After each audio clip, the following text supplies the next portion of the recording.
सो hi everyone, Radhe Radhe.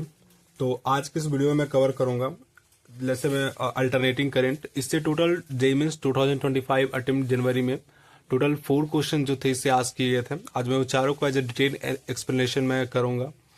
तो start करते हैं फ्रॉम द क्वेश्चन नंबर 1। एक असर्शन रीजन बेस्ड क्वेश्चन है 29 जनवरी शिफ्ट 1 का।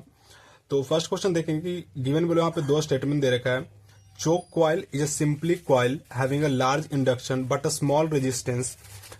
ठीक है, तो हम लोग को पता है कि चौक कॉइल जो होता है उसका रेजिस्टेंस काफी छोटा होता है, लेस मात्रक मतलब बहुत ही लो होता है, जिसको हम लोग एज ए काउंट डाउन नहीं कर सकते हैं। चोक कॉइल्स का हम लोग यूज करते हैं फ्लोरोसेंट ट्यूब में फिटिंग में। तो ये बेसिकली एनसीईआरटी से उठाया हुआ ये पॉइंट है। और इसका if household electric power is directly connected to a mercury tube, tube will be damage. Tube को कभी भी हम लोग कनेक्ट करते हैं ना, तो वो मरकरी ट्यूब से हम लोग कनेक्ट नहीं करते, क्योंकि इसका क्या होता है कि एज अ पावर काफी हाई होता है, तो उस वजह से ट्यूब क्या होता है, डैमेज होता है। रीजन पे आता है क्या बोल रहा है कि बात जब हम लोग चोक कॉइल के यूज करते हैं तो जो वोल्टेज होता है उसका फॉर्मूला होता है R upon under root of R square plus omega square L square. Omega equal to यहाँ पे फॉर्मूला हो जाता है 2 पाई एफ, और एल जो यहाँ पे है वो इंडक्टेंस के बारे में एक्सप्लेन कर रहा है। ठीक है, तो यहाँ पे बोल रहा है क्या कि अगर चोक कॉइल को यहाँ पे हम लोग यूज नहीं करेंगे तो जो क्या वोल्टेज जो है वो सेम होगा। तो बिल्कुल, क्योंकि चोक कॉइल का यहाँ पे कोई काम ही नहीं रहेगा, तो क्रॉस जो वोल्टेज यहाँ पे जा रहा होगा वो बिल्कुल सेम होगा। और तो असर्शन भी सही है और रीजन भी सही है, और रीजन जो है वो करेक्ट एक्सप्लेनेशन दे रहा है असर्शन का। चोक कॉइल के बारे में ये भी एक्सप्लेन कर रहा है कि हाँ, अगर चोक कॉइल नहीं रहता है रजिस्टर में तो जो अप्लाइड वोल्टेज होगा वो सेम होगा या फिर नहीं होगा। तो इसका ऑप्शन कौन सा हो जाएगा कि बोथ ए एंड आर तुम्हारा करेक्ट हो जाएगा, और आर जो है वो करेक्ट एक्सप्लेनेशन हो जाएगा, यानी ऑप्शन नंबर बी जो है करेक्ट ऑप्शन हो जाएगा। आते हैं हम लोग क्वेश्चन नंबर 2 पे। क्वेश्चन नंबर 2 क्या बोलता है कि एक एसी सोर्स है, मान लीजिए एक एसी सोर्स है जिसका करंट दे रखा है I S sine omega T और I B cos omega T. Simple उसका आरएमएस करंट पूछा है 24 जनवरी शिफ्ट 1 का।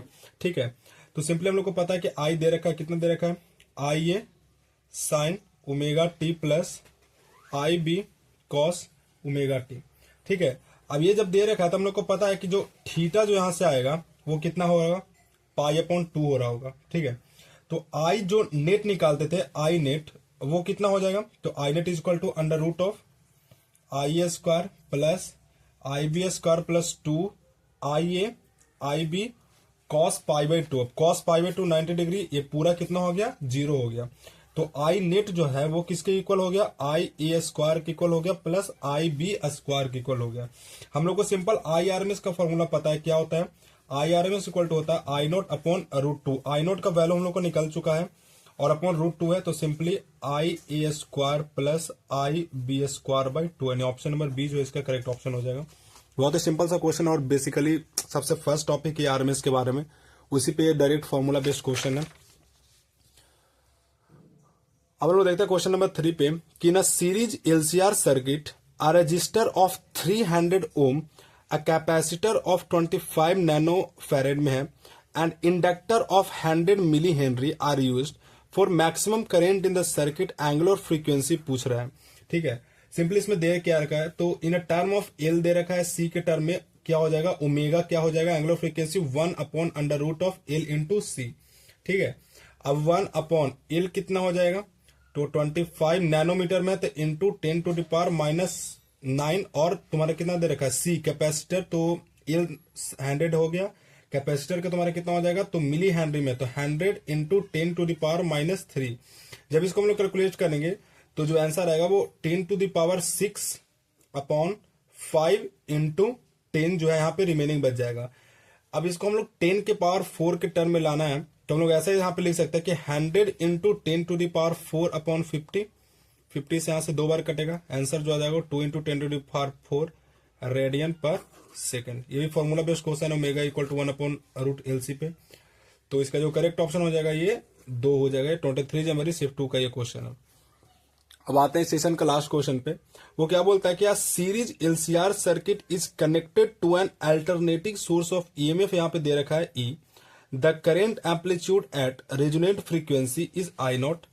If the value of resistance is R become twice of its, यहाँ पे देखने वाला बात है, ट्वाइस किस चीज का बोल रहा है, इनिशियल वैल्यू का बोल रहा है, और the amplitude of current at the resonance will भी क्या हो जाएगा। सिंपली हम लोग देखते हैं कि इन एलसीआर सीरीज में क्या होता है, एलसीआर सर्किट में होता क्या है, तो इसमें जो पहला केस है कि जो एम्पलीट्यूड होता है, एम्पलीट्यूड एट रेजोनेंस, वो किसके इक्वल होता है, V naught upon tau minimum के। ठीक है, अब टाउ मिनिमम यहाँ पे कितना दे रखा है, आर रेजिस्टेंस दे रखा है, तो वी अपॉन आर, और वी अपॉन आर किसके इक्वल हो जाएगा, आई नॉट के इक्वल हो जाएगा।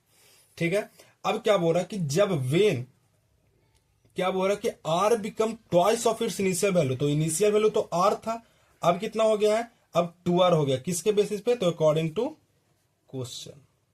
ठीक है, अब आर से ये 2r हो गया है, तो सिंपली एम्पलीट्यूड एट रेजोनेंस कितना हो जाएगा, वही चीज पूछ रहा है ना, क्योंकि एम्पलीट्यूड एट रेजोनेंस कितना हो जाएगा, तो V naught upon tau minimum हो जाएगा, तो वी नॉट अपॉन आर हो जाएगा, वी नॉट अपॉन आर नहीं होगा, वी नॉट अपॉन 2r होगा, क्योंकि यहाँ पे ट्वाइस हो गया है, तो कितना हो जाएगा, आई नॉट अपॉन 2 हो जाएगा, और ये तुम्हारा करेक्ट ऑप्शन पूछा है, ऑप्शन नंबर सी।